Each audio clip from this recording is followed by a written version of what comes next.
but who knows?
goodness, doing anything on a white screen is going to make me very aware of the shortcomings of this green screen back here. But I'm sure it is just fine. What do you think? Will it be okay? I think it'll have to be okay. It'll be fine. I'm just gonna sit in the way. Look, if I sit like this, you don't even see it. It's all good. Okay, you kind of see it, but it's okay. So today, I am going to be working on a game that I plan to be working on a lot during the summer and a little bit this week. That is a role. My microphone is way out in left field. It's a role-playing game set in the fantasy world that I have run a lot of D&D in, homebrew world, called Andrin, hence the name Tales of Andrin. I have a lot of people who are contributing to this project, which is very exciting. But I'm going to start today on designing the combat system, or working on designing the combat system, I should say, because that is going to get complicated. And by designing it, I don't necessarily mean designing what it's going to look like. I think we already have a pretty good idea what it's going to look like, and I'll get into that in a bit. But more talking about how I'm going to design the code for it. That's why we're under software and game development, obviously. So, really, without further ado, I'm just gonna kind of get going on that. First, I'm gonna find something vibey to listen to while we do. Let's see, anything good here? Anything? Let's find here just.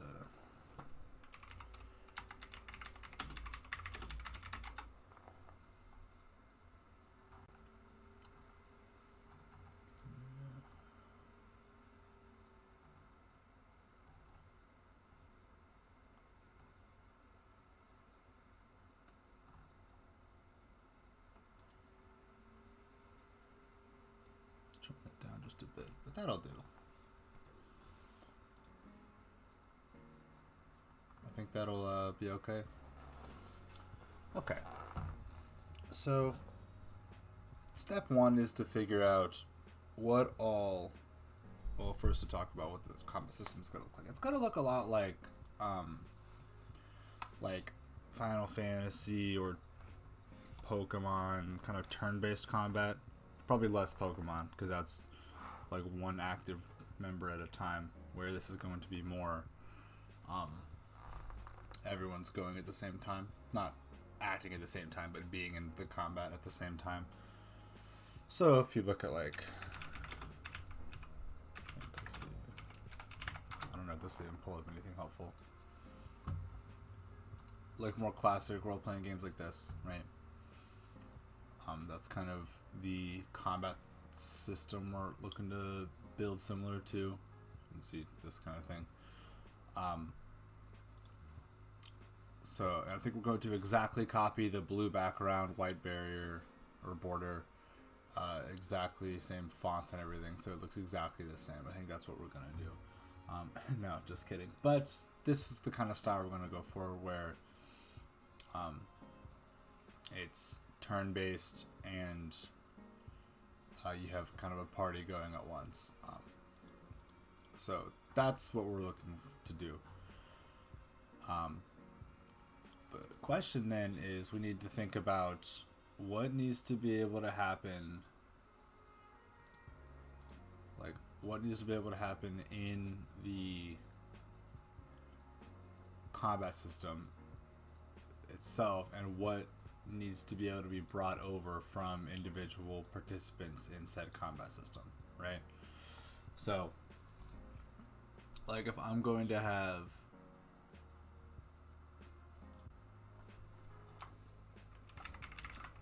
say fighters, that looks terrible. This is just for my visualization, doesn't really matter. So the fighters are going to have to be able to bring what? They're going to bring their HP, their call it just speed. How quickly they get to move. Goodness, in combat. They're going to have. Oh golly, I'm not in frame at all. Let me move this keyboard over here so I can be in frame while I type. How about that?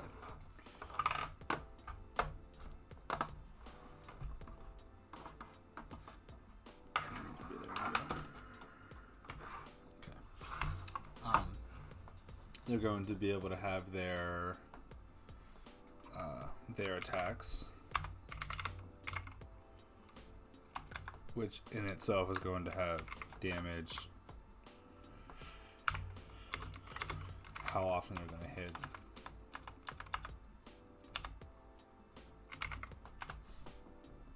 They're going to have their damage type.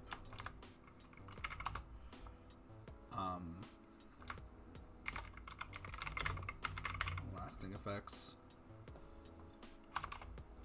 We'll need to be able to have items do stuff. We need to be able to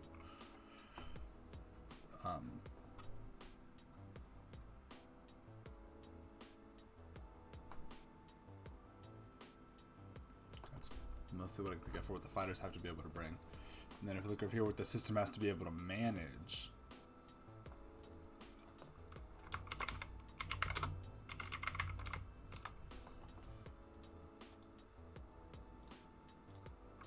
Wait, it needs to be able to.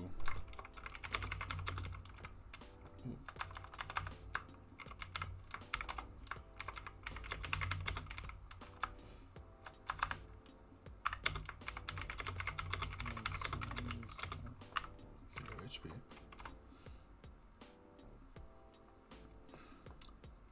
That needs to be able to.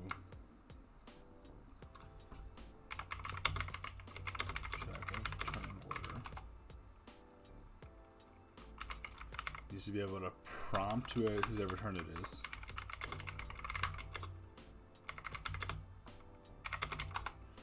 It needs to, whoever it is. I don't think that's a word, but it's okay. Needs to be able to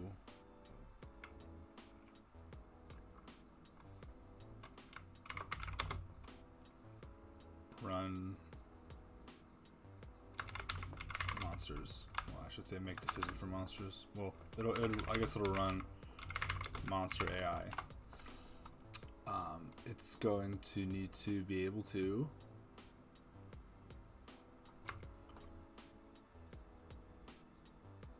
well, okay, let's put it this way.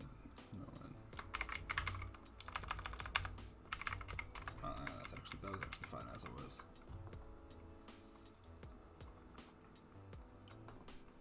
Needs to be able to run the menus. Needs to be able to run music.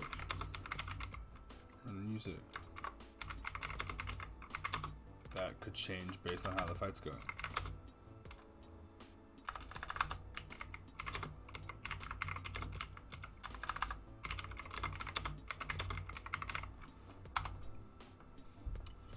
So this is what I want to be thinking about, is like, how is all of this going to affect each other, right? Let's just move this whole thing over a little bit. Oh, beautiful. Just beautiful.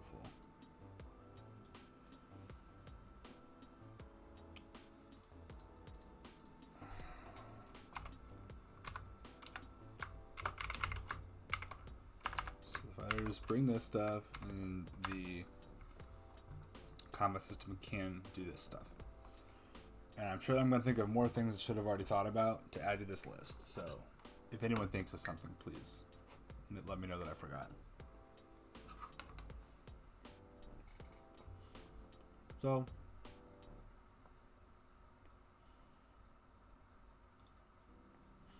fighters are going to have abilities.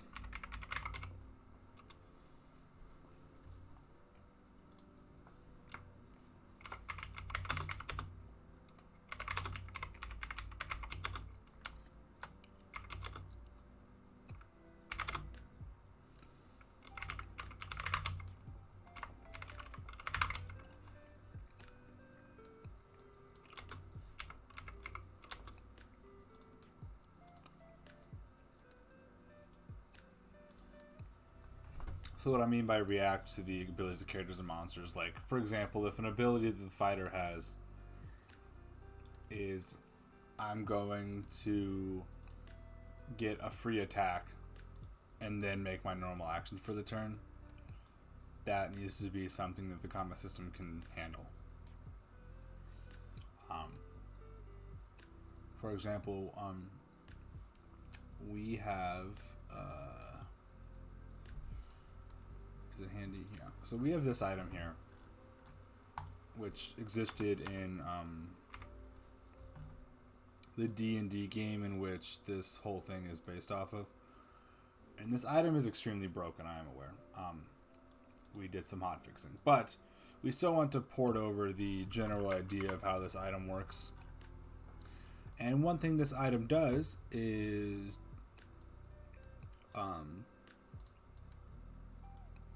well, I didn't even think about this effect. This effect is pretty cool, and that'd be pretty cool to port over to the game. It says you briefly see into the near future. You learn what target creature intends to do on their next turn, rendering such plans impossible, and informing the creature of these plans may cause it to change. So you get to kind of see in the future what something's planning on doing. So we might be able to make that do something cool, but so that could be something else.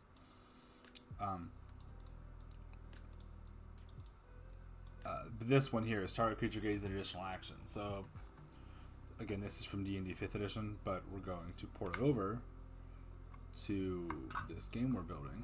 And so being able to add additional quote-unquote actions would be something we want to do, even if actions aren't really something that's part of the actual structure of the game as is. We want to figure out how to port over that kind of effect.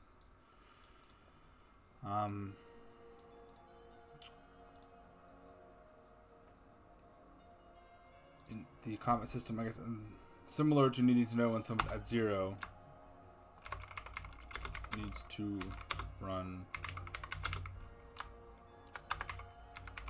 remove from turn order anyone who is at 0. It needs to be able to run animations.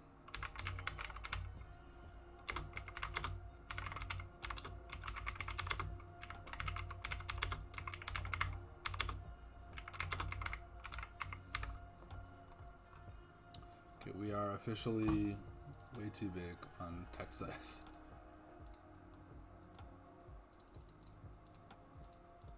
Okay, so what other things might fighters need to bring to this?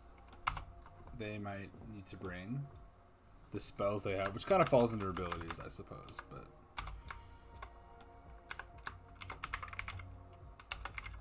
spells, special actions,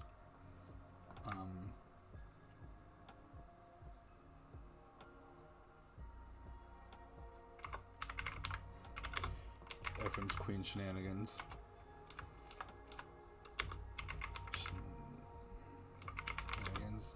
I spelled that way wrong, but we got there.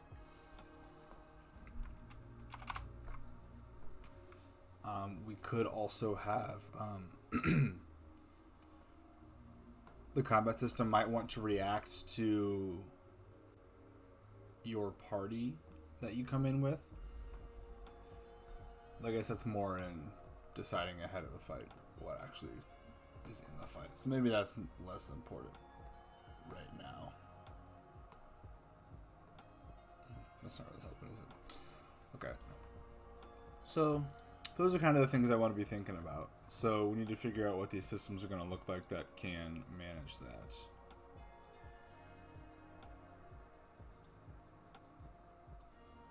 And I really thought those were closer to symmetrical, huh?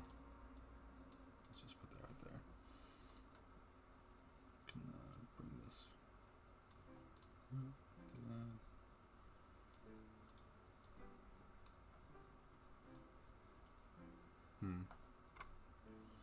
Did not think that was going to happen. Let's do this.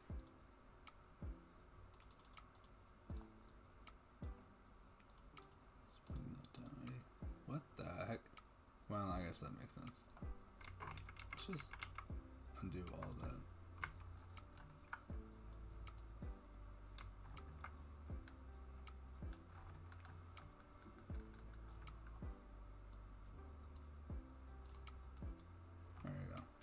That wasn't so hard, was it? Okay, just draw lines. Alright, these are specially marked off. Don't touch those. Oh, these will go away. Okay, so now what we need to do is acquire ourselves some. This is not working. There we go. Now we get to design. The system actually works. So the system is going to have to be able to collect all of this information from our fighters.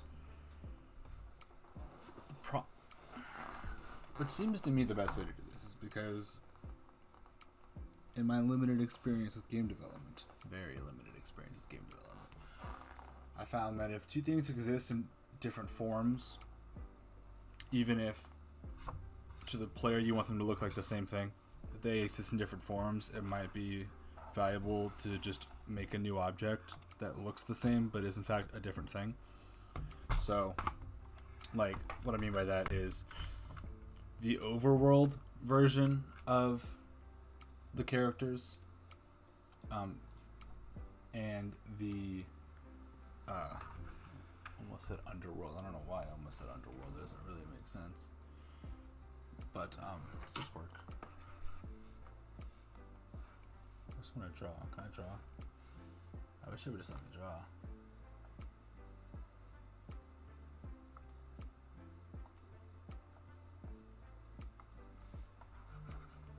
Oh, good. Okay. So, oh, hold on. What is this?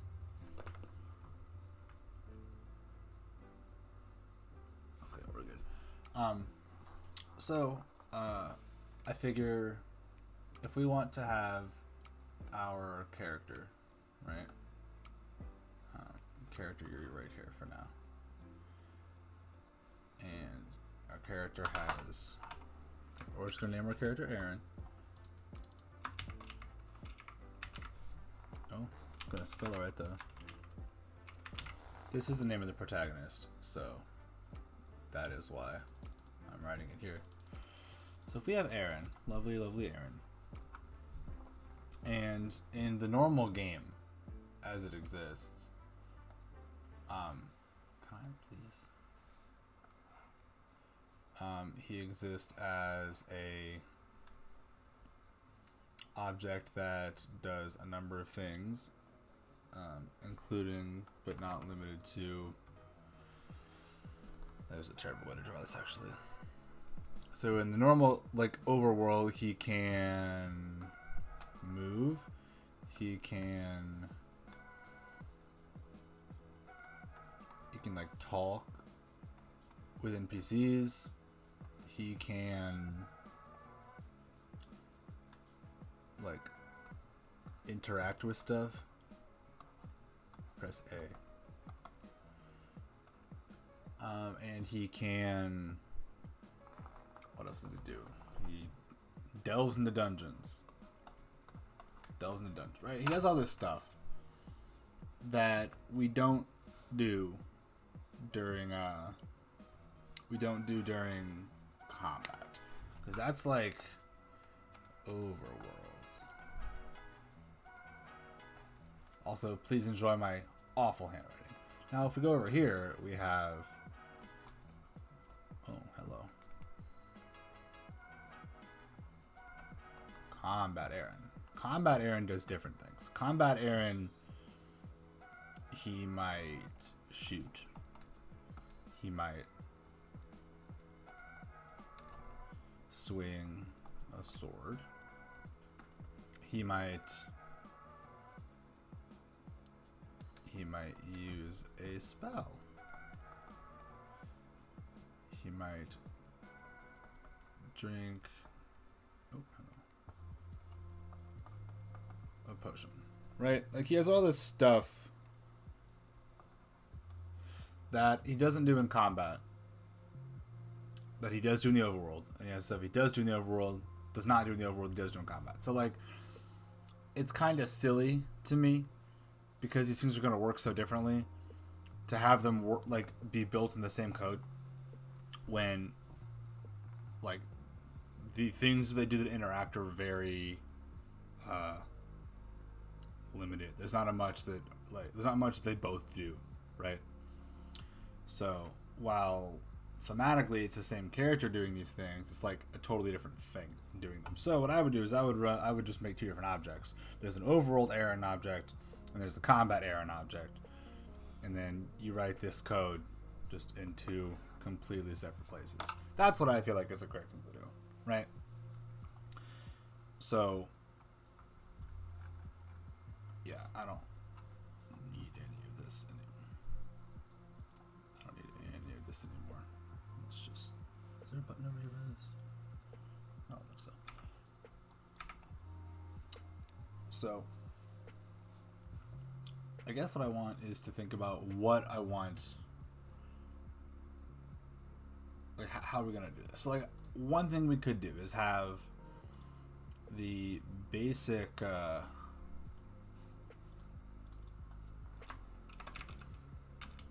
I guess we'd call it overworld.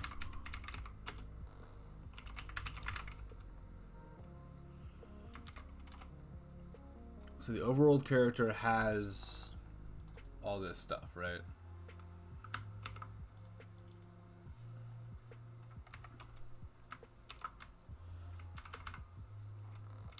It has all this stuff stored. And then what we'll do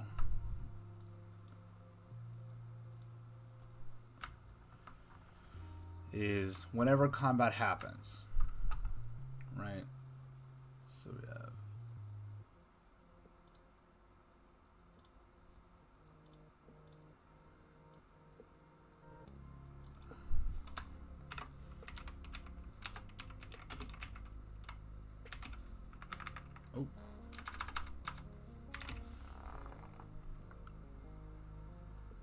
just building a beautiful little flowchart. It's gonna have a great time.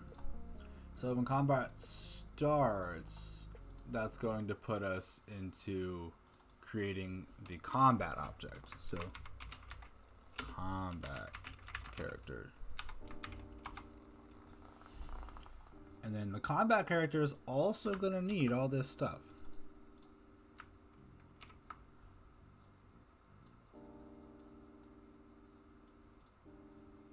So what do?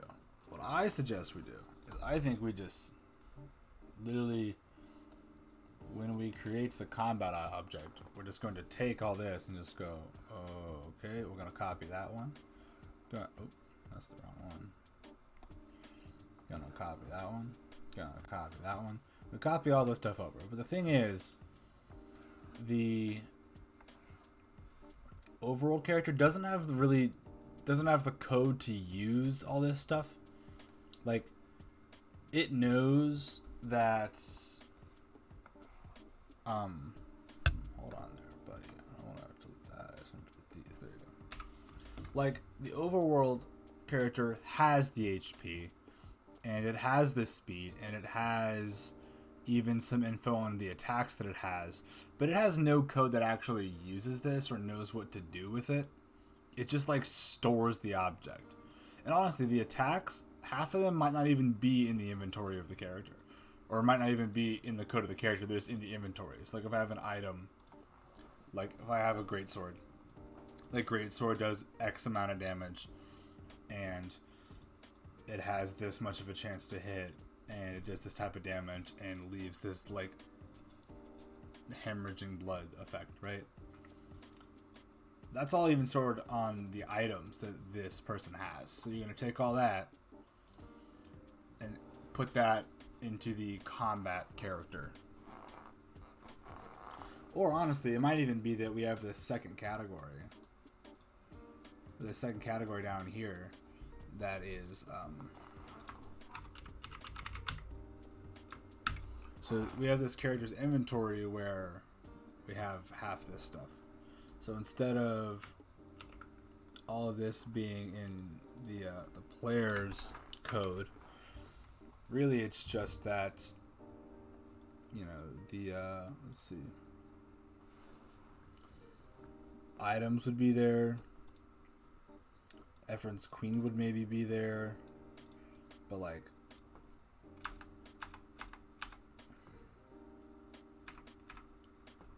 oh, let's do that. Like the HP and speed, they're not there, right? The weapon attacks, they'd be there, but would the percent to hit be there? Maybe that's based on the skill of the user, right? So that's the kind of thing. So maybe just, you know, spells are here, but like items aren't here on this person. Ooh. How is this working?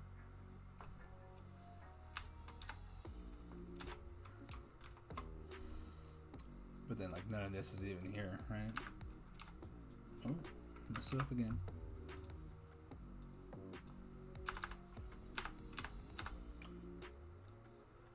So maybe it's just that this stuff is oh, actually got that backwards. This kind of stuff is on the character, and this kind of stuff is on that character's separate inventory. And then all this is combined together. So then we would just be combining together like this stuff into it here. So we could do that. That might be the thing to do. Because we're already going to have to write code to maintain the inventory. So that's a thing. I guess another question is, do we want the inventory of different characters that are in your party? Do you want the inventory to be separate, or is it like a shared inventory? Because that's kind of a weird situation.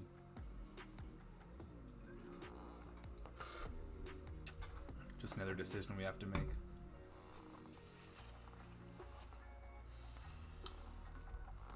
Because as with D&D, it's kind of a mixture of balancing the like realism that you want with the game being fun.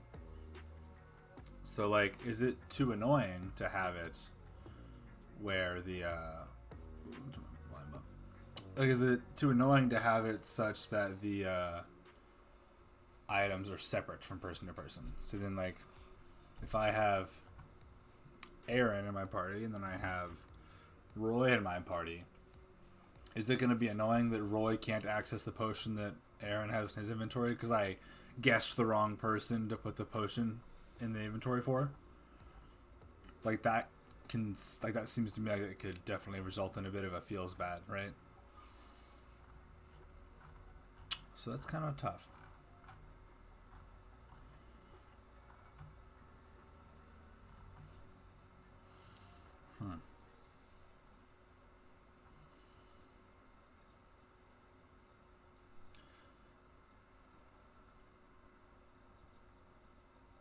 Well, I suppose one way or another, it's the inventories are going to be stored a similar way. Like they're going to be stored in such a way that no matter which approach we go with, separate inventories or one shared inventory, that we can access it. Like there's nothing wrong with that.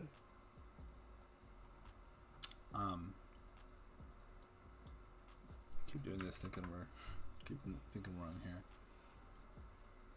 Okay. So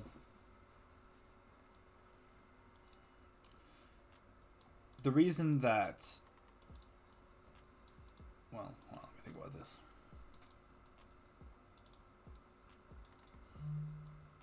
Yeah, okay. So what we need is a common language for these different abilities, spells, special actions. They need to have a common language that they speak, right? Like a common set of values they can affect and conditions they can cause.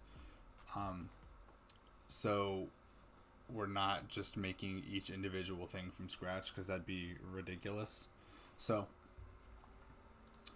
oh, you know what? Another stat I didn't even think of is like what if there are defensive stats that mitigate damage of certain types. So if I have like armor and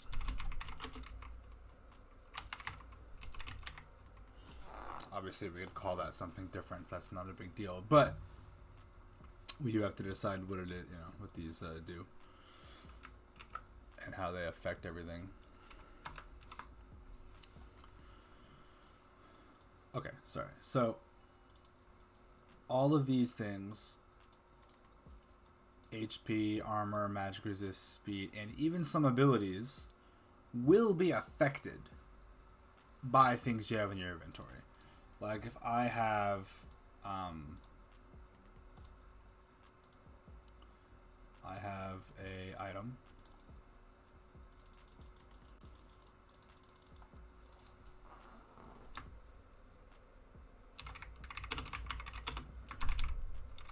I have no magic mantle because we're playing League of Legends.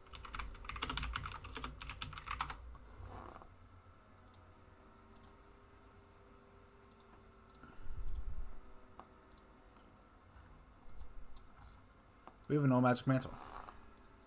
No magic mantle in League of Legends gives you a resistance to magic. So damage that comes at you is going to buff your magic. Some people are going to have a base amount of magic resistance just because their body is pretty good at fending off the arcane whatever the heck of the world, right? They're more girthy. Some people are going to have better basic armor, but they're going to have these buffs. So maybe this no magic mantle says, okay, it's like, these are arbitrary numbers, but say it's plus 25.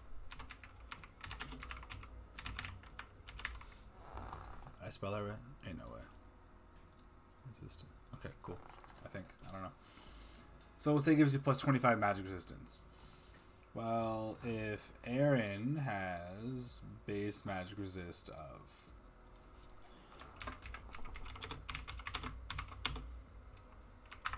We'll say he has base MR of 40. Okay. And he puts on this no magic mantle.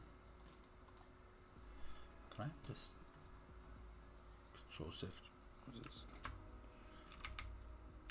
There we go. So if he has base MR of 40 and he puts on this no magic mantle, well, pretty basic math tells us that we're going to end up with 65 MR. So when we are collecting information for combat stats, when combat starts and what the stats for it, we don't care. We do not care about this. We do not care about this. We don't care. And we don't care about this. All we care about is this. So this has to be stored somewhere.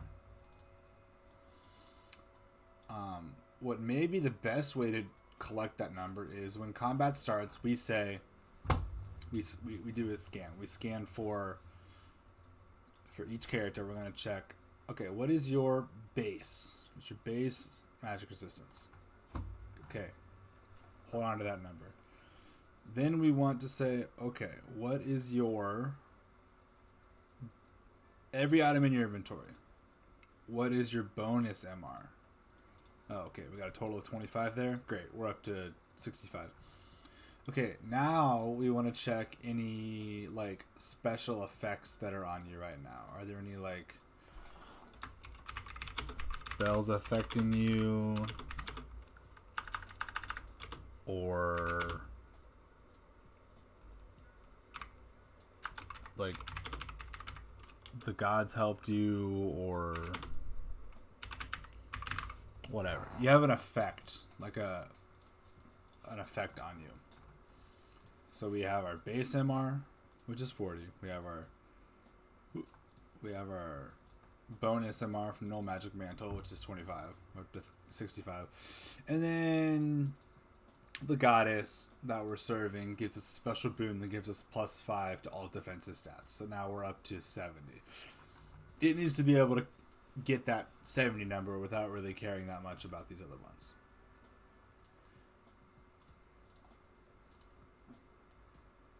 That seems to me what we should do. Alternatively, Well, similarly, I should say. We could take that same information when we start up combat. Our combat character inherits both base MR. Both base MR and bonus MR. And the value we get from that is that if, like, this way we could have something, we could have a spell that just deletes all bonus resistances. It says, I'm going to remove all your bonus armor, all your bonus magic resist. Like, that's what the spell does. Then we don't have to, like, recreate this character by going and looking at what character created it, and that would be a whole can of worms. We could just say, okay, let's go look at in the middle of combat, go look at this thing's bonus magic resist, and just set it to 0. Or, rather, take the current magic resist and, like, we would just take the current magic resist and say, like, oh wow, that is worse than normal. So we would just take our magic resist and subtract the bonus MR. And now we have our new. And that we could do that. That would be a pretty good way to manage that, I think. That way it doesn't really change that much. Instead of collecting the magic resist, the base MR, the item bonus MR, and any like effect bonus MR, and then sending that total to the combat character, instead we just create the combat character with each of those things separate and then add them up here. So it really just depends. Do we add them up here? Let me do it this way.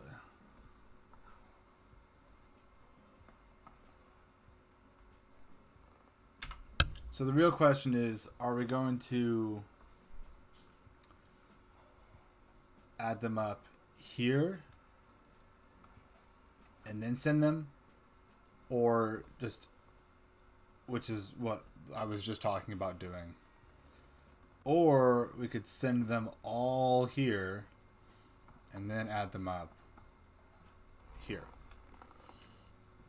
So then we have these numbers individually in case we need to edit them mid-combat. That seems like what's more likely what we'd want to do. Because it gives us the flexibility to later in development decide how we want to change that. So that seems like that's probably the best way to do that. That seems like what we want to do, I think. So, in that case, we would also be changing this here to base armor. Oh.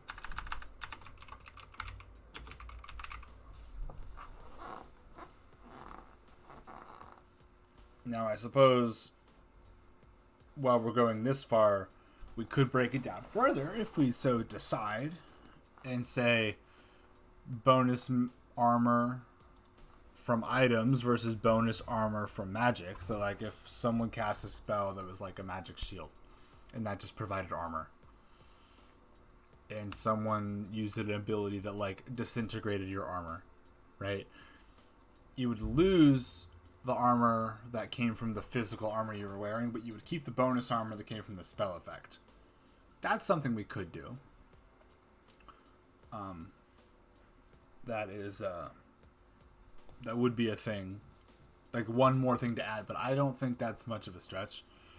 So we would say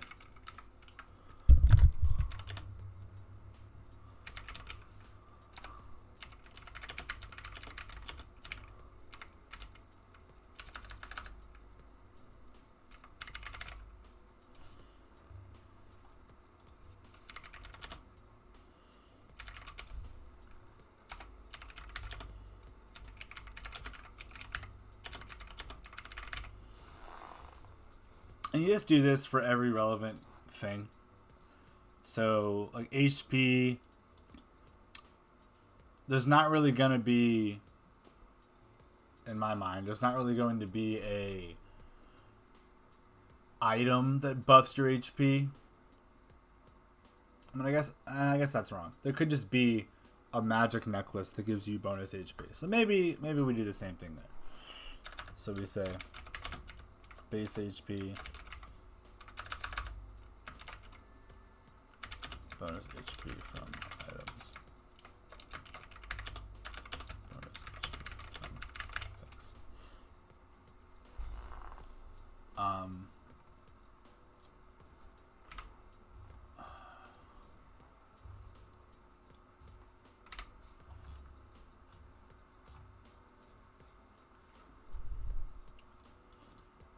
Speed, you probably get the same thing.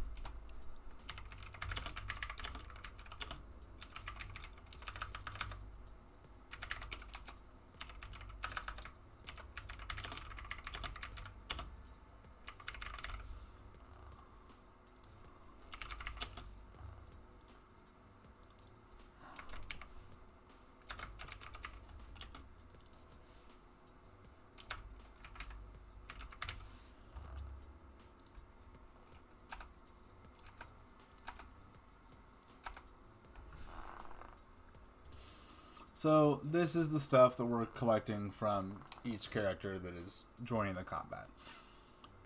These attacks are most of the time just going to be based on either an inherent attack from the monster, like for example if you get like a Ankylosaurus, I think it's an Ankylosaurus. I'm about to show that I know nothing about paleontology.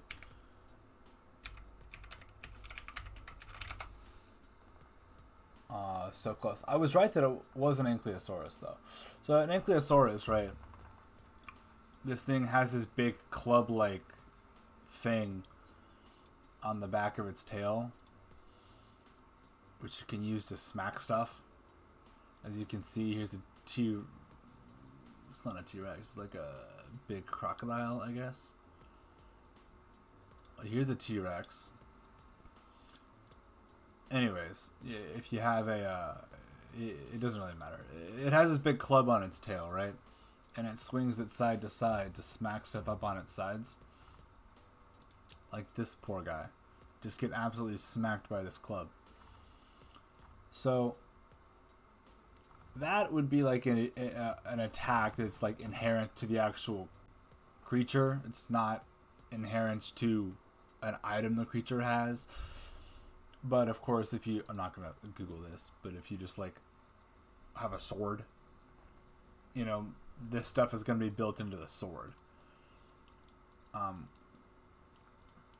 There could be that this percent to hit is actually more based on weapon type.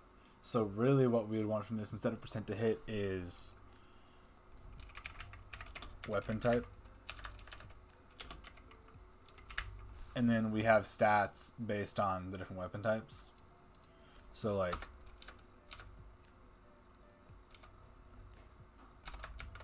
if I have like ranged bonus, ranged bonus, melee bonus. However we want to break down different kinds of weapons. Weapon. However we decide we want to break it down, it doesn't really matter right now. I mean, like, it does matter, just it's not pertinent to this. Is we have different modifiers. So like if I am your classic Legolas, right? Like I have a certain bonus with, or maybe we'll call it skill, not bonus. Probably call it skill.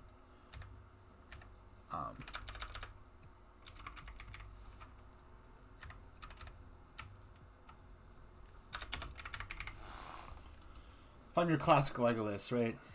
My range skill is going to be like 3 times as much as my edge weapon skill. Doesn't mean I can't use an edge weapon, but it sure does mean I'd rather be shooting an arrow, right? So that's kind of what that would look like. And so a lot of this stuff, like the weapon stuff, the damage type, blasting effects, that's going to come from the item in your inventory. But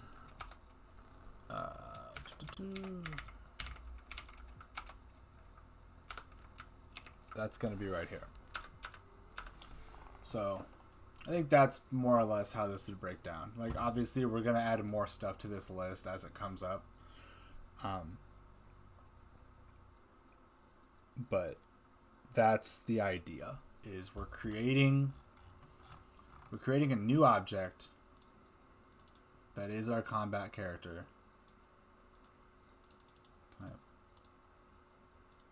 Oh, wait.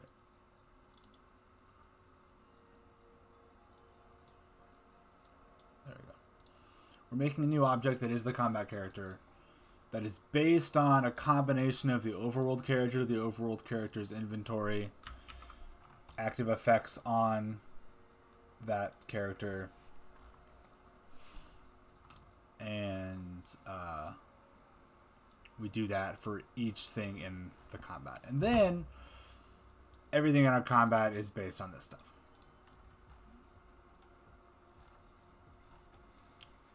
Okay, so that's, I think, a pretty good start. This can go away. I don't think that is necessary. Okay, so another thing that combat actually has to be able to do that I just thought of is it needs to be able to nope, my brain just went blank again. Oh, yeah, it needs to be able to keep track of turn counters. And what I mean by this is that, let's say I want to have a spell, right? I have this spell.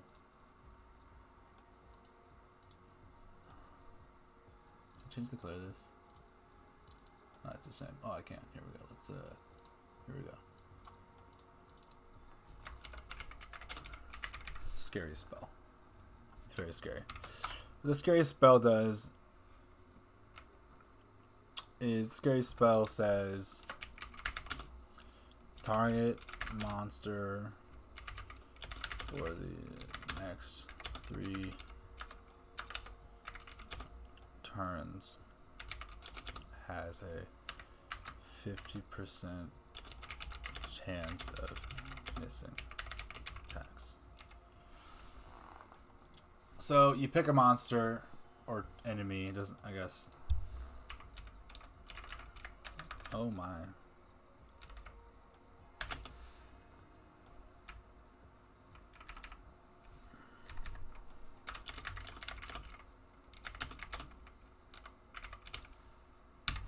So you say target enemy has 50% chance of missing attacks for the next 3 turns. So this is an effect that's going to go on that creature, right? And this is an example of something that wouldn't necessarily need to care about any of these existing stats on that creature. You can just run the normal calculation. Does it hit? Does it hit? Does it hit? Okay, if it hits, let's run this coin flip to make it fail. You know, this one would probably, once the normal combat stuff is implemented, this in particular would be pretty easy. But what we have to do is we have to track. We have to say, okay, every turn, count down. And then if this is still present, we can say, okay, hold on, check to see if it fails. So the combat system is also going to have to be able to track turn counters. So that is another important thing it's going to have to be able to do.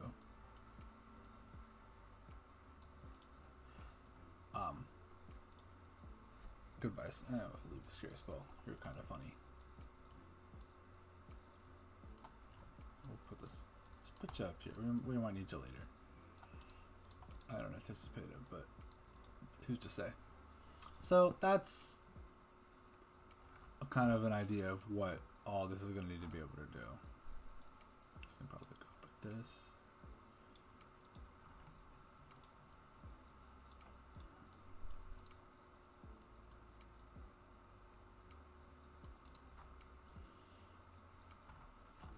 Okay. So let's start talking about a little bit what combat does. Combat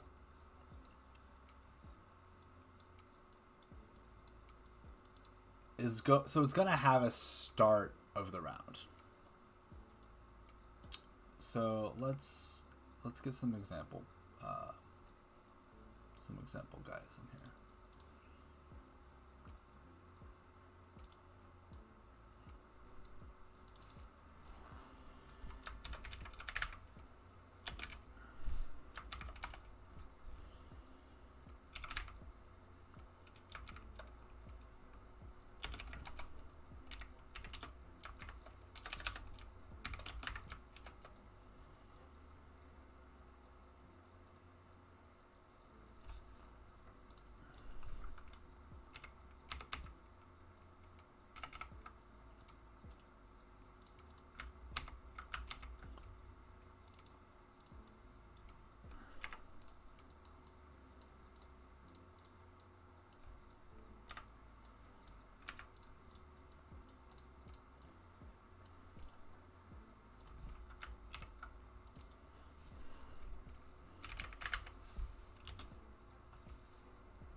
Okay, so if these are all of our participants in combat, the game is going to have to...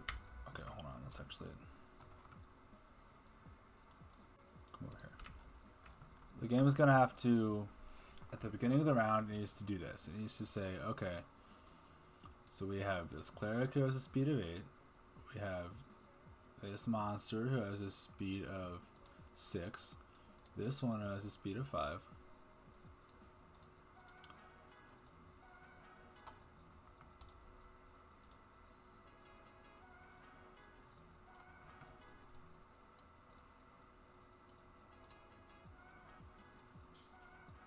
Okay, so it needs to be able to do that, right? The cleric does their thing. When their turn is done, it moves on to this monster. This monster does the monster thing. I forgot to change the numbers on these monsters. Here, this one's monster 3. This one. This one's monster 2. Okay, anyways, then monster 3 goes. Then monster 1 goes. Then player 4 goes. The monster 2 is. And then monster... Or the ranger on the ranger's turn is actually going to shoot monster 3. Monster 3 is going to go to 0 hit points. There we go. So, then we're going to go back to this turn. And right now, we need the game to say, oh, hold on.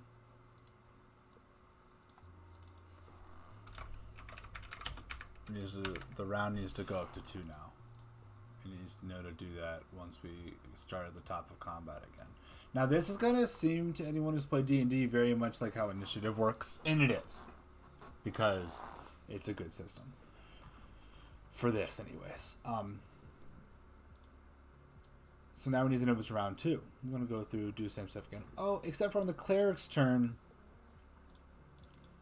the cleric is actually going to adjust.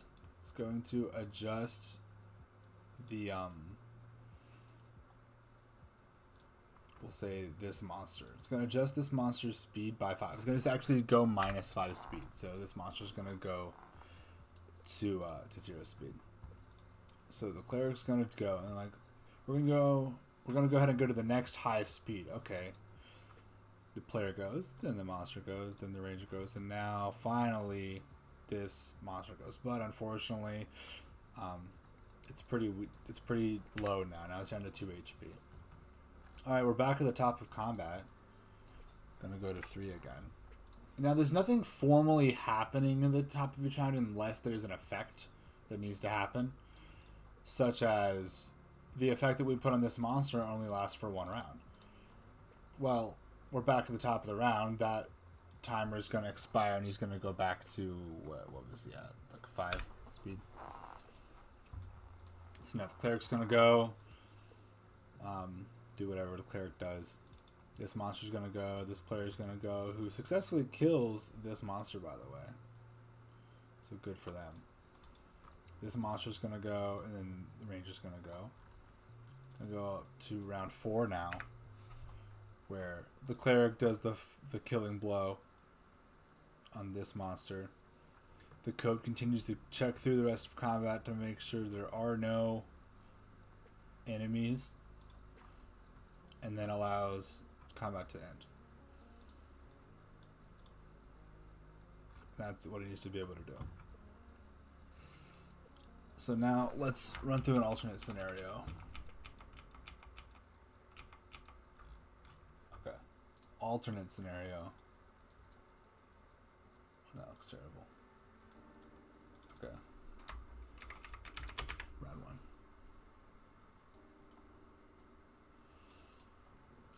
What if, let's say what if, I want this monster here, or this cleric. The cleric is actually going to really buff this player. For 3 turns, he's going to go from, he's going to get plus 10 speed, okay? Plus 10 speed. So we're actually going to go to 14 speed.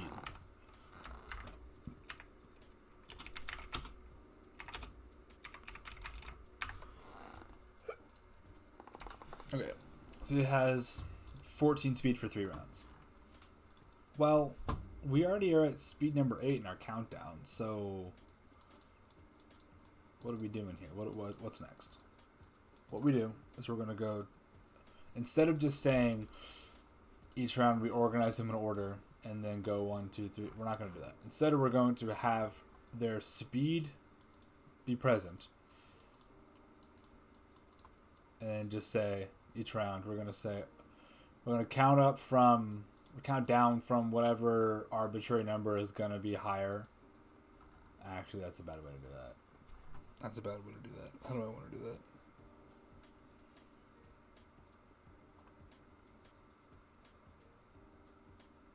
What is the best way to do that? Okay, yeah, okay. So I'm not going to get the complicated code way to do this. It's not complicated, it's just going to sound complicated if I try and explain it.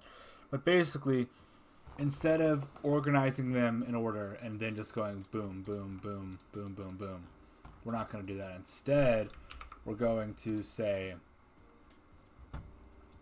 look at the whole collection, pick the one with the highest speed, do their turn. Done? Great. Mark them as already having taken their turn. Now, who has the next highest speed? Okay, so on their turn, they turned player 4's speed into 14. So now the current highest speed on the board is player 4. Okay, mark them as taking their turn. Oh, that's the wrong color. This one? It doesn't actually matter, does it? Okay. Nah, this is just bothering me. There. Mark them as having taken their turn. Okay. Who's next? Okay, you're next. Okay, take your turn. Okay, great. You're done. Okay, you're next. Take your turn. Great. Okay, done. Like, that's how we'll do it. So instead of organizing them at the beginning of the round, we just check after each person's turn who has the highest, who that is currently not marked as having gone has the highest speed, and they'll go. So then after that, okay, everyone's gone, the round is over, you finish, this number goes up by 1. which means anything like this goes down by 1. And then everything gets set back to blue, meaning you're up. You are ready to take the move on your turn. My music is too loud for me.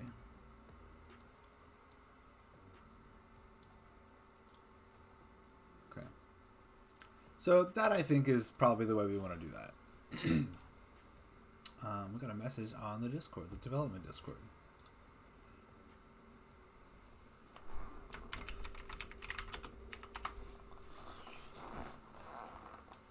Okay, so that's kind of where I'm feeling like is the way to go.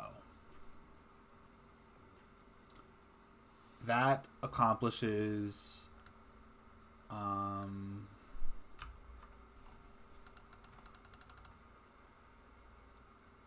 well, assuming, everything I just talked about.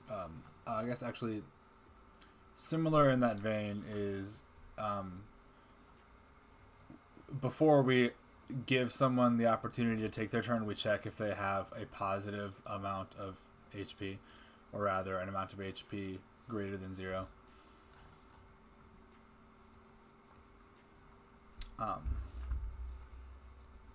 But that may be a little more in depth than that. We'll come to that later. So it is not going to be difficult to do this. Needs to remove turn. Yeah. Lots of stuff is going to have an animation associated with it.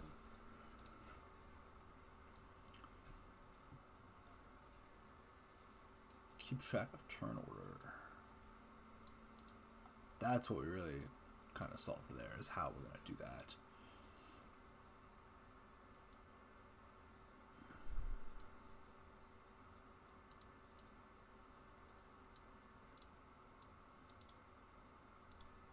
Yeah, so that's kind of a bit of... I feel like I'm missing something about this system. I'm not sure what it is.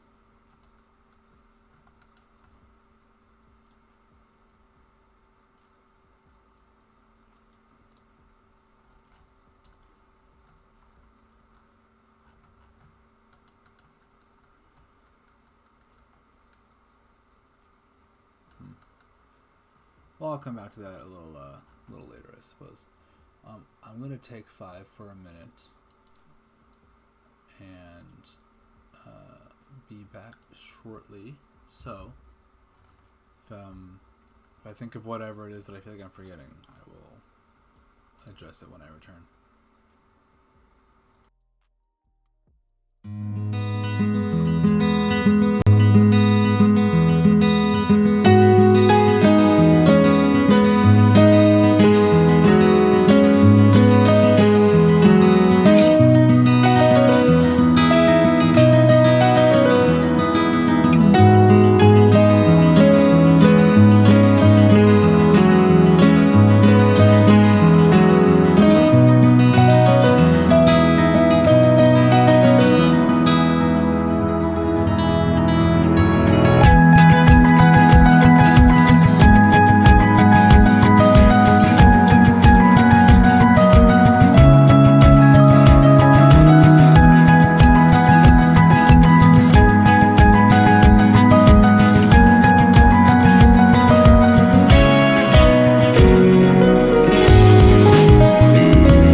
before we wrap up today, I want to talk a little bit about the...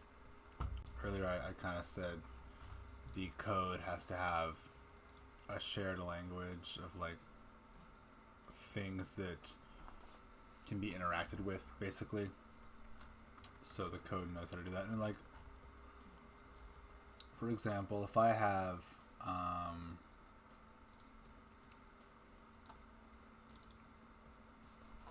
this here is going to be my... I don't even know what I'm going to call this. This is stuff that can be interacted with. We've got, like...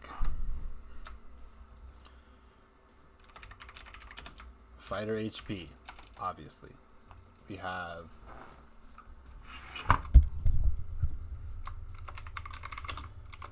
fighter speed. I cannot type. Holy cow. In our previous example, where the cleric did something to mess up speed of something. And buff speed, so fighter speed can be messed with.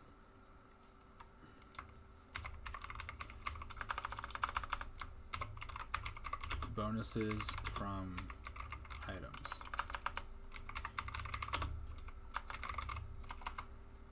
So really what I mean is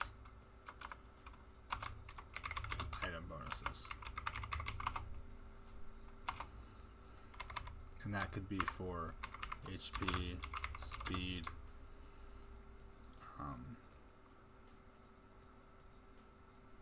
what was the other one we talked about? HP, armor, magic. And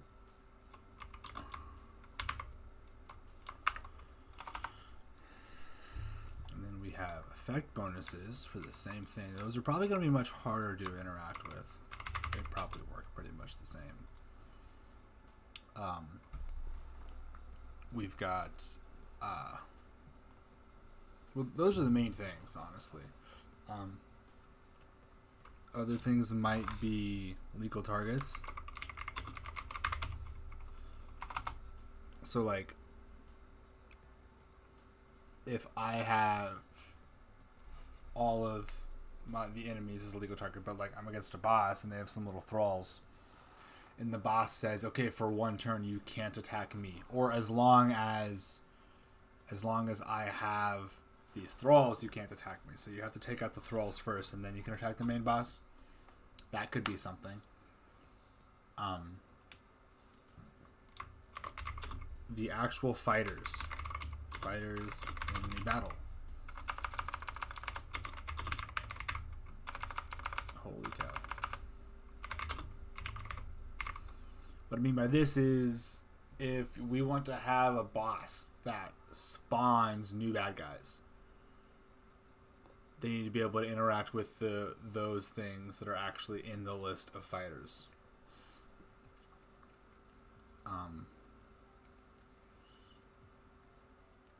Yeah, so... Well, that just looked really quiet, isn't it? Can you even hear the music I'm playing, or is it so quiet? I feel like it's probably super quiet, in which case I'm sorry. Okay, so we've also got, like, what else? Oh, we could do the classic I silence you so you can't cast spells.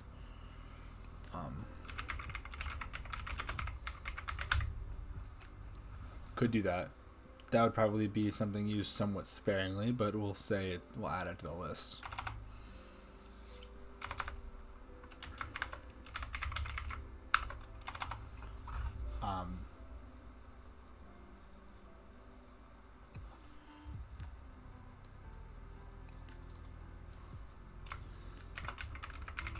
Things combat effects can interact with.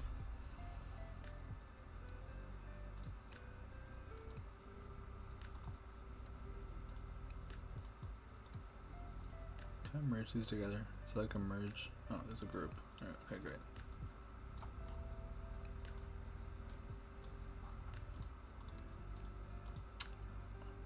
Another thing I want to talk about is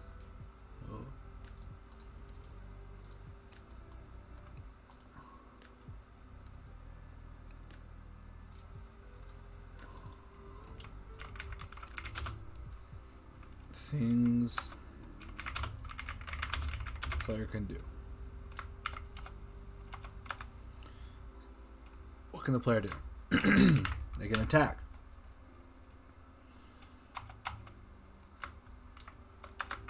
Can use a consumable item. Use a special ability. We could, if we so desire, incorporate a running away mechanic. Mario and Luigi titles have this mechanic. Pokemon has this mechanic. So there's obviously something to say for having a mechanic like this. It is a way to conserve resources while well, really, that's what it is. It's a way to conserve resources if you need to get through an area, but you're low on health or something like that. Both Mario Luigi franchise and the Paper Mario franchise, I believe, both have this. At least the newer Paper Mario, the Origami King, I've played a little bit of it. It's kind of mid, but it has a running away mechanic. Both of which, from that and from Mario and Luigi series, they both cost you in coins. You lose coins, but you gain the ability to run. And there's a chance of failure with that too. You could lose some coins and still fail to run away. So you're encouraged to avoid it, but it is there as a necessity.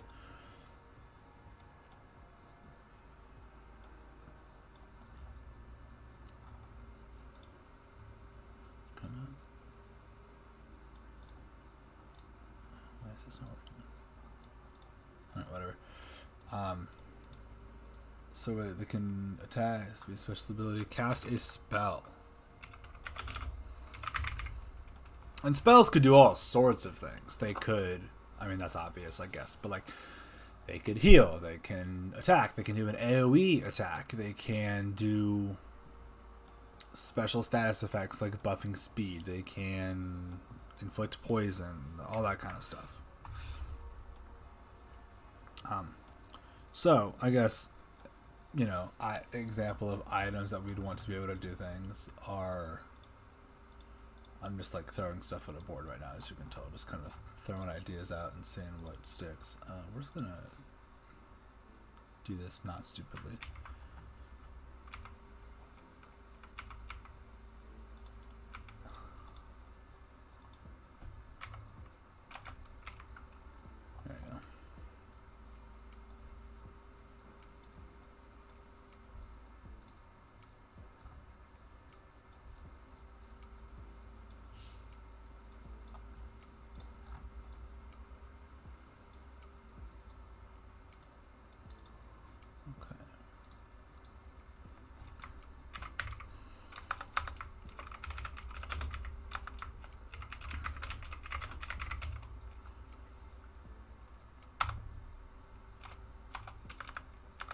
So common consumable items we'd see. Healing potions, obviously. We would probably see something in the realm of like the herb from Mario and Luigi. Hello.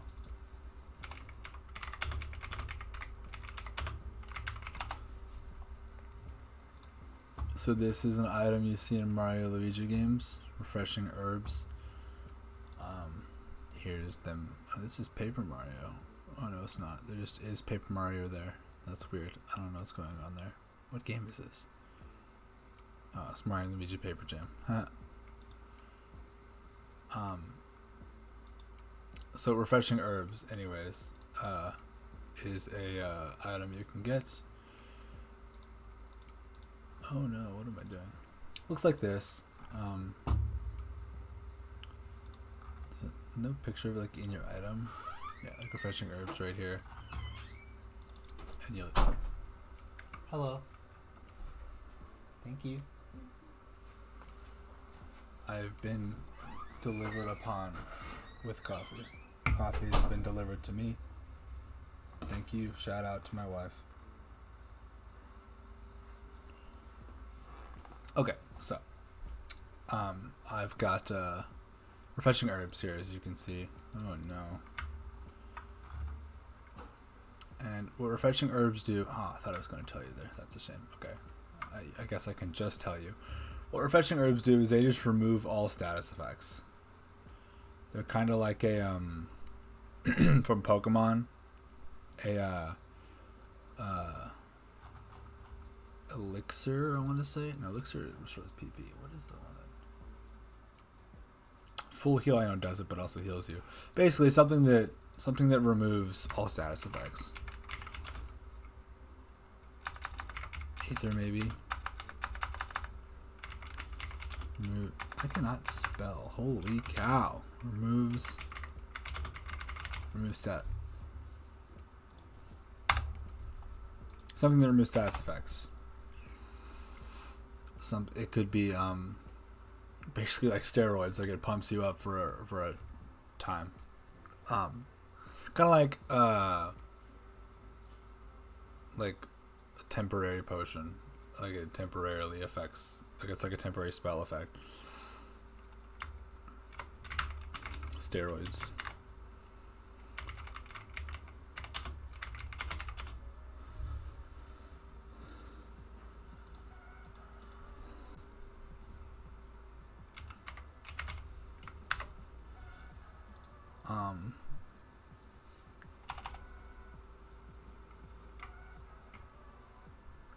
Could be an item that revives somebody. Well, hello. Glad you're training at your new job. How's it going? I don't know how long you've been here, but we've been working on just talking through... I haven't actually written any code today, and I'm probably not going to. But we've just been talking a bit about logistics of how this combat system is going to work. Things that the fighters bring... Oh my goodness. Things the fighters are going to bring to the fight. How the combat system is going to be able to interpret the fight. Can you say long wishing you look? Oh, thank you very much. We're only going to be streaming for a little bit today. Probably a little less than an hour left. But we're talking about how the combat system is going to work. Things that are going to have to be considered. All that good stuff. So we're talking about how we're going to add... this is the stuff you get from your overworld character. This is stuff in that overworld character's inventory, effects that are affecting you. All of this is going to be combined into a different object in the game's code. So the character you are in combat and the character you are outside of combat are actually different characters as far as the code is concerned. But you're going to combine all of that stuff into one place for the actual running of combat. We talked a little bit about how turn order and round tracking will work. It takes some inspiration from D&D, as you would imagine, but it's probably going to have a little more in the way of moving quote unquote initiative count. Now we're just talking about things that are to be considered for next time. We're looking into the game, how we're going to start incorporating this kind of stuff. So this is the stuff that can be interacted with. I guess we can go down more on this, can't we? Any ideas for consumable items that you'd see in combat, or broad strokes kinds of things that players can do on their turn that I'm not thinking of?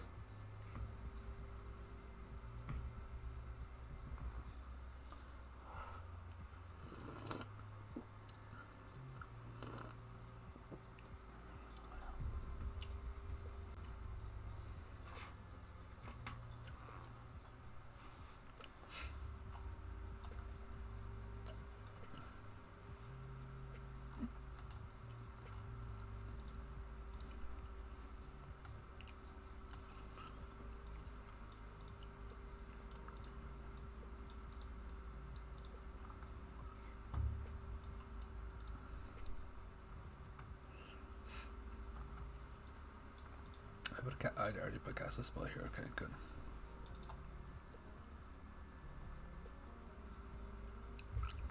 Hey, hello, guy. How long have you been here? Did you just get here?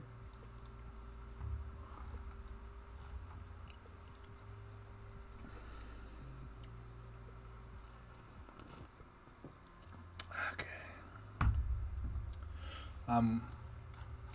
Operating under the assumption that you did just get here. What I've been working on is planning out how this combat system is going to work for this game I'm working on. Tales of Andrin. Kind of talking about, really just a lot of the code stuff, or basic idea for the code stuff, pseudocode, if you will.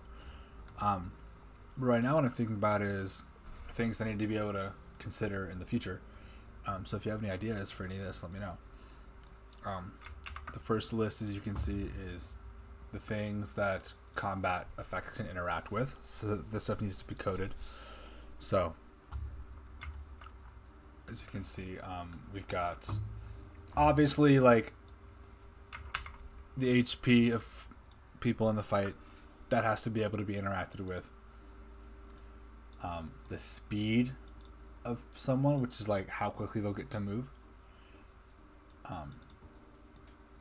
That is to be interacted with.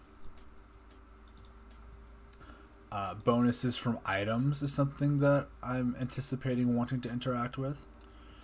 And by that I mean, I want, if I have an item that is giving me, I just finished work meeting, I have a clean up prep for DOS tonight, after I do this, I'm like, get to the everything that is, so that'll be fun. Yeah, that's a lot you got going on today, I must say. Yeah, we're doing a bit of a shorter stream today. The wife is home. She stayed in sick from work today. So after she's done sleeping in, I'm gonna go hang out with her a little bit before I'm actually gone for the evening, make sure she's all good. But yeah, so as far as item bonuses, like if I have an item that, like I have these boots, these special boots that give me +5 speed, I want there to be able to be a spell or something that kind of negates those bonuses. Maybe I smash your boots, or I lay down terrain that makes it ineffectual. Or effect bonuses like you are under the boon of a goddess or a spell, more likely, that is giving you bonus resistance to magic or bonus speed. I want to be able to have a spell that can shut down those effects. So those are things that need to be able to be interacted with. Legal targets, what I mean by that is like if I have a boss that is spawning more guys, I need to be able to adjust the fighters that are in the battle. And then if, say, that boss doesn't let you hit it until you've taken out its little thralls, well then legal targets has to be something you can interact with as well. And spell casting ability, like if you can or can't cast a spell, the classic idea is a silence effect. I don't know where I am on that. That's going to be a discussion for the design team. But I just figured I'd throw it on here for now. Not really, it just seems like a lot. Anything can seem like a lot if you word it right, but really all of this will take less than 4 hours. Oh, that's good. Anyway, some of the more exciting things is the types of things that players can do and the common consumable items. Can you think of any common consumable items or general things players would do that I did not write on this list?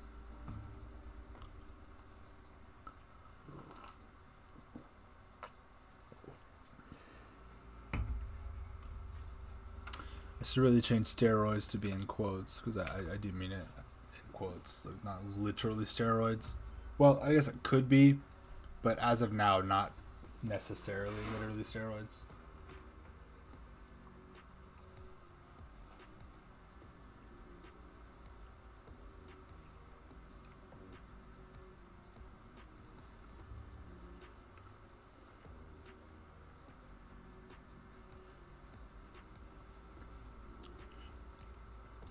Yeah, I'm sure there are going to be a lot of other items, but these are the ones that like stand out to me.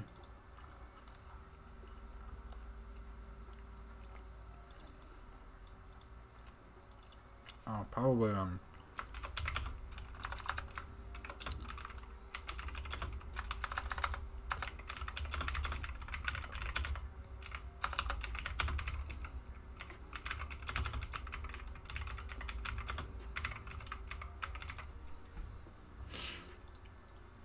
on, buddy. You can spell better than that. It's like a potion or something that I'm watching. We probably can't talk to him. Okay. Well, like I was just telling Jonesy, I'm not actually going to be streaming all that much longer today, anyways. But a potion that restores spellcasting resource. So like think like magicka or mana or Pearl of Power in D&D. What's the item in Legend of Zelda, the green stuff? Is that just magic? Like you use it on your magic items? That sounds right. I'm not fully sure though. So, anyways, that's kind of the ideas there. Oh, goodbye, phone. It's just we got it. Oh, there's a new chapter of Chainsaw Man. Let's go. Master Sword. Yes, everyone is always using Master Sword as their consumable item of choice. That's true. You're right. Oh, you just heard Legend of Zelda? Yeah, that's fair. I was talking about what's the item that restores your magic bar, your magic meter in Legend of Zelda.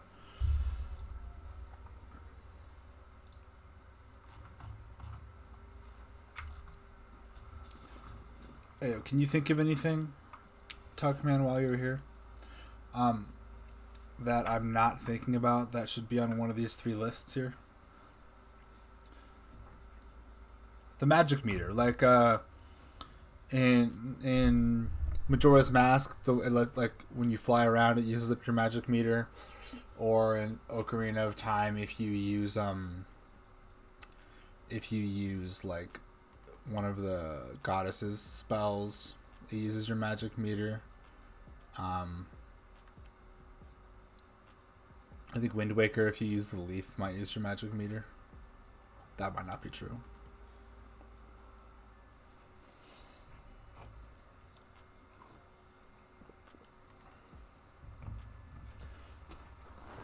Anyway, guys, in chat we have the man, the myth, the legend that played our protagonist in a real D&D game. Which, by the way, you need to go join the developer Discord. I sent a link. But yeah, I that's what I meant by your magic.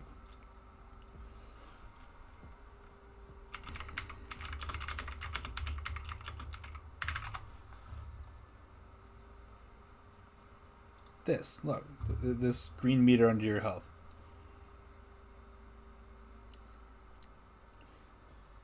I don't really remember what it's used for, to be honest. None of these items look like I guess a link. What is this? Link to the Past 2. That has a magic meter. Old Zelda had this magic meter, but Ocarina of Time is this one. Or Twilight Princess had one, it looks like. So you should know about that. I don't know what you used it for, like I said, but it's there. Maybe that's oil for the lantern, actually. I don't actually know that for sure. Ah, you've joined. Good. Go read the announcements channel. It looks longer than it is. Read through that really quick, because there's some important stuff you need to read there. So go do that. What is this? This is a green potion. 1 dose refills your magic meter. I wonder what that is. They made a cool pot. Anyways, I'm distracting myself. You're working in and out. That's fair. Yeah, what we're talking about today is just like the logistics of how the combat system is going to work on a programming level. So like we talked about the stuff that it has to do and information it has to be able to understand. an example scary spell. So like the stuff that the system has to do is, aside from having to be able to take in this information, aside from having to be able to take in this information from the players, like their or the characters that are going in a fight, like HP, speed, attacks they can do, items, that kind of stuff. The system needs to be able to know when someone's at 0 HP, needs to remove them from turn order when they're at 0, needs to run animations, needs to keep track of turn order, prompt you if it's your turn, run the monster AI, menus, maybe have special music that's doing stuff, and track turn counters. For example, that would matter for this example spell. Target enemy has a 50% chance of missing attacks for the next 3 turns. That means, of course, are you incorporating stuff like crits and random effects and static effects? I don't know about random effects, but crits definitely could be something to incorporate. I don't know what you mean by random effects. Do you mean like my sword this time around happened to cut you in such a way that you're gonna like bleed for bonus damage? Because that seems like something we could do if the design team thinks it's a good idea. I wasn't considering it yet. I feel like a crit is basically doing that. Maybe there's like a special weapon that instead of critting it does that. Static effects though, yeah, I mean this is basically a static effect right now. A status effect that this spell would apply it to somebody. If you can't read it right now, it says target enemy has a 50% chance of missing attacks for the next 3 turns. So, when they go to attack, you just flip a coin and they might just miss. So you make it harder for them to hit. That's an example of a status effect. Other things you can see here, things the combat effects can interact with. So fighters' HP, their speed, their bonuses that they're getting from armor, or I don't know why I was just drawing a blank there what I was trying to say. Like armor or like other items that are giving them stuff, or effects that are like if you have a boon from a god or something like that. That kind of stuff. So I guess another thing that you could affect are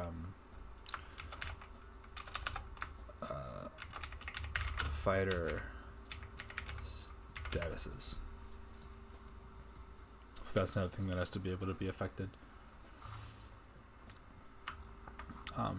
So I was really keeping it mostly bare bones today because I haven't had a chance to talk with the actual design team about more in-depth ideas. Almost got that to fit. But a lot of this stuff is, I try to put down the more like generic stuff that's going to be in almost any sort of RPG like this. Okay, for those of you that are here, I want to hear your thoughts. Something I was talking about earlier is inventories. As a player, do you think you would want each character to have their own inventory, or to have just one shared inventory? Random effects like weapon abilities and such. You mean like this sword has a 10% chance to light the enemy on fire? That kind of thing? If so, that could definitely happen. That would just be more related to the actual item than the combat system. The base combat system, I should say. But that's definitely a thing that we could probably do.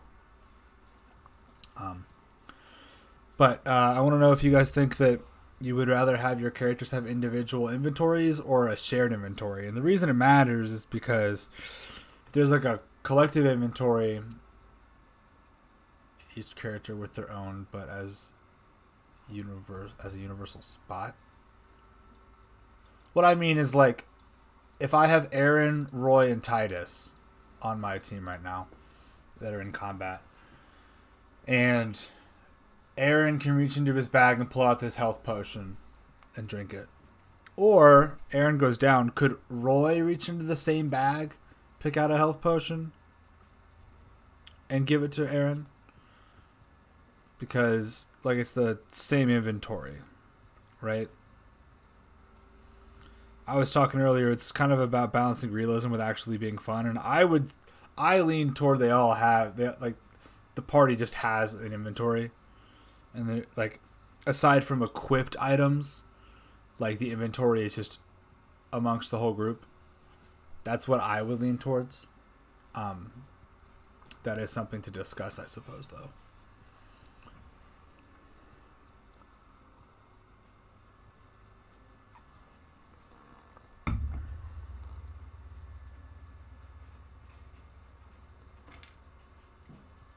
Oh no.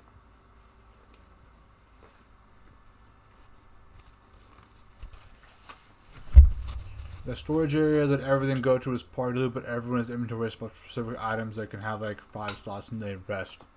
Goes to the party loot, almost like a hot bar for the character. Okay. So kind of what I was saying then. Where everything's shared together except for equip stuff. Like I imagine you can equip armor, like a weapon, maybe an amulet type thing. Aside from that, everything's in the party stuff. That makes sense to me.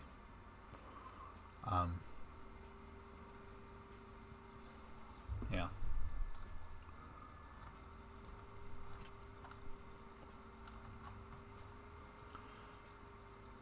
Yeah, basically. Okay. Yeah, I like that idea of kind of thinking of it as like a hotbar for the character, though. So, I'm gonna write this down. This is going to be...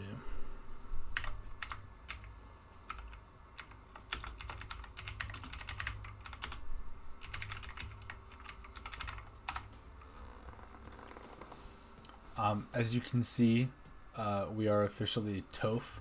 It's Tales of Andrin, Firetail. TOA, F. It's TOF.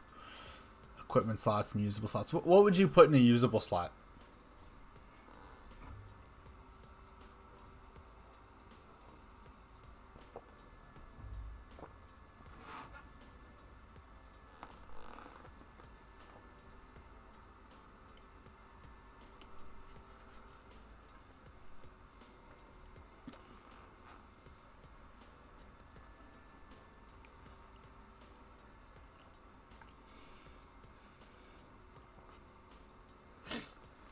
Because what I imagine is if you limit what you can actually use in combat to your like equipped consumable item slot, like healing potions, consumable items, yeah, is like I imagine there's going to be like too many different consumable items for different situations.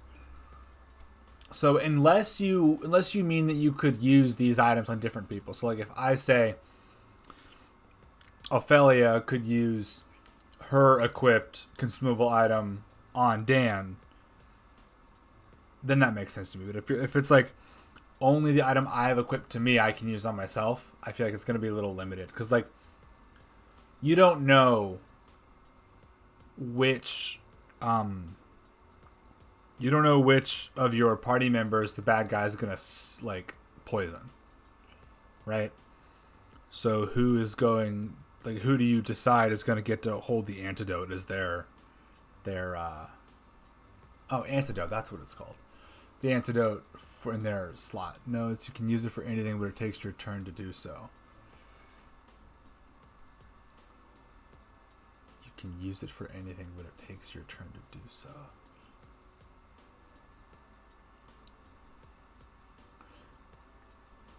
So you mean if it's equipped, you just get it for free? Like it just works? But if it's not equipped, you have to use your turn to go do it, to go get it out of the bag and use it? Is that what you mean? Because if that's what you're saying, I don't hate that idea. I think that's an interesting bit of strategy. Okay, yeah, okay, I like that. It kind of has to depend on like how we start balancing the combat, but like adding that extra bit of strategy of getting to like plan ahead for like, okay, well, I expect there to be things that are going to be burning me. So I'm just going to put a burn ointment in everyone's inventory. So if that happens, I'm set. But like, if I'm wrong and I run into something that's poisoning us, well, we tried our best. Now we have to spin a turn to remove that. That's kind of what you mean. That way you can lean into builds and what certain characters need to do is the role in combat. Yeah, that's true. So you could put the like stun heal right on the person who's running, who's like getting up in the face of everything. Though that being said, this is not going to be a tactical, like Fire Emblem kind of. It's not going to be like that. There's not going to be moving around. This is going to be much more like classic Final Fantasy style. But I like that idea. You should share some of those thoughts in the combat mechanics channel on the development server. I think that's a good idea. I will be posting, not that I expect people to go back and watch necessarily, but if they want to, I'm going to be posting this on YouTube as well. So people can come back and see kind of what we talked about. Yeah, how we can lead into builds. Yeah. Okay, well, I think I'm pretty happy with what we've brainstormed today. I don't anticipate this being that useful to anyone besides me right now, but I'm still going to have it up when I remember to. You got your twos flipped around. Anyhow, yeah, well, thank you guys for hanging out. Like I said, today was a shorter stream, just getting a little bit of brainstorming done for this combat system. I think I got a lot of ideas put together, and a lot of this is going to get a lot more fleshed out come summer when I get to work a little more on this and we have more of a plan in mind. But I think for the time being, we're good. We'll probably work a little more on this. I don't know if it's going to be the combat system or what. On maybe tomorrow, maybe Thursday. Was going to play Baldur's Gate tomorrow, but look, we're having some tech issues with Baldur's Gate, so we may be doing something else instead.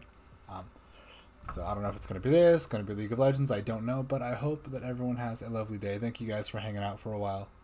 And I'm excited. I'm really excited to work on this project and get more things built for it. Get a lot of people involved working on it. Getting to flex their creative muscles and be part of something fun. So, everyone have a lovely life.